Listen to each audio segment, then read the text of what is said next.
कृषि कानून के विरोध में भारतीय किसान यूनियन ने आज दिल्ली कूच की तैयारी की है, जो कि मेरठ से चलकर दिल्ली यूपी बॉर्डर होते हुए दिल्ली जा रहे हैं। इस वक्त हमारे साथ युवा भारतीय किसान यूनियन के अध्यक्ष गौरव टिकैत मौजूद है। सर, किस तरीके से रणनीति आज आपकी, किस तरीके से दिल्ली कूच कर रहे हैं? देखो, भारतीय किसान यूनियन नहीं, पूरा देश का किसान जो है दिल्ली जा रहा है। तो कई दिन से हरियाणा और पंजाब का किसान, और अब लगा भी है कि दिल्ली को चारों तरफ से घेरना पड़ेगा, क्योंकि जो सरकार अपनी हठधर्मिता जिस तरीके से दिखा रही, तो वो इस तरीके से सुनने वाली नहीं है। शायद सरकार किसी और तरीके से सुनना चाह रही होगी। तो इन सारी चीजों में सरकार को भी पता करना चाहिए कि अपनी हठधर्मिता छोड़े, नहीं तो ये एक जन भावनाओं का आंदोलन है, किसानों के बर्बादी का, उसके रोजगार के छीनने का आंदोलन है। गौरव जी, एक दिल्ली कूच की तैयारी कर रहे हैं, तमाम किसान आपके साथ हैं। जैसे कि अभी देखा गया है हाल ही में कि पंजाब और हरियाणा किसानों को जिस तरीके से बॉर्डर पर रोका गया है, क्या आपको जाने दिया जाएगा? उम्मीद है पूरी? अगर सड़क किसान खोद देता है तो उस पर मुकदमा दर्ज होता। सर, ये मुकदमा दर्ज होना चाहिए सरकार पर, जिसने सड़क खोद कर जो है वो किया, NHAI का तो नुकसान किया, तो मुकदमा दर्ज सरकार के खिलाफ होना चाहिए। तुरंत बर्खास्त वहां की सरकार होनी चाहिए, खट्टर सरकार। भाई, जब लड़ाई जो है वहां की नहीं थी, तो केंद्र सरकार की लड़ाई थी। क्यों सड़क क्यों खोद देंगे? क्यों पानी वो फेंका गया किसानों के ऊपर?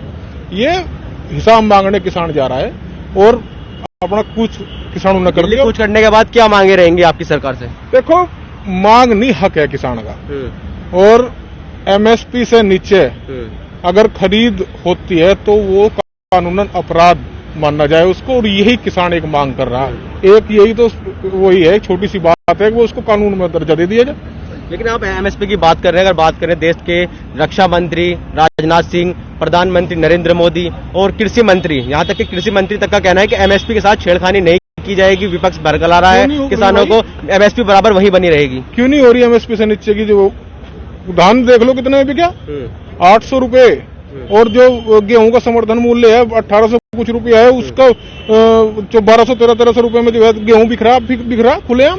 तो MSP से नीचे नहीं बिक रहा। वो कानून बनाना पड़ेगा सरकार को।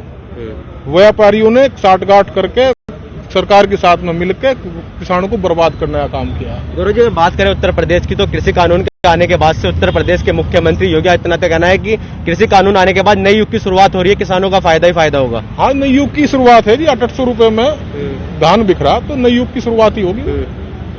भाई, सरकार को की जो नीति है उसको तो बिल्कुल मान ही रहे हैं, यहाँ का व्यापारी न वो कर रहा है। इसे कानून का दर्जा दे दिया जाए, यही जो है मांग। अच्छा गौरव जी, आप भारतीय किसान यूनियन के वरिष्ठ नेता हैं, आपसे एक अंतिम प्रतिक्रिया चाहूंगा।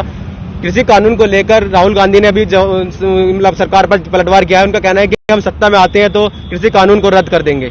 देखो, ना ये किसी का उसका आंदोलन है, ना ये किसी हम कोई किसी को वो उसको जानते। हमारा भारतीय किसान यूनियन का अराजनीतिक संगठन है, और अराजनीतिक क्यों, जब आप उसकी भी वो कर दे, अपना जो कांग्रेस वाले विपक्ष के लोग हैं उसमें अपने आंदोलन में शरीक ना होने की, उसमें वो कर दे कि भाई हम इसे लागू नहीं होने देने के, उसको कर दे।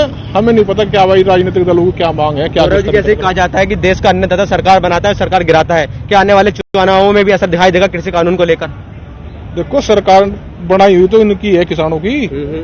वो नारा किसान जो है भूल थोड़ा गया कि भाई बहुत हुआ किसानों पर अत्याचार। अब की बार भाजपा सरकार किसानों को जो है बरगला के उसको वोट लेने का काम किया, भगा के वोट लेने का काम किया। वो चलने का नहीं, चुनाव नजदीक है, पता लग जाएगा।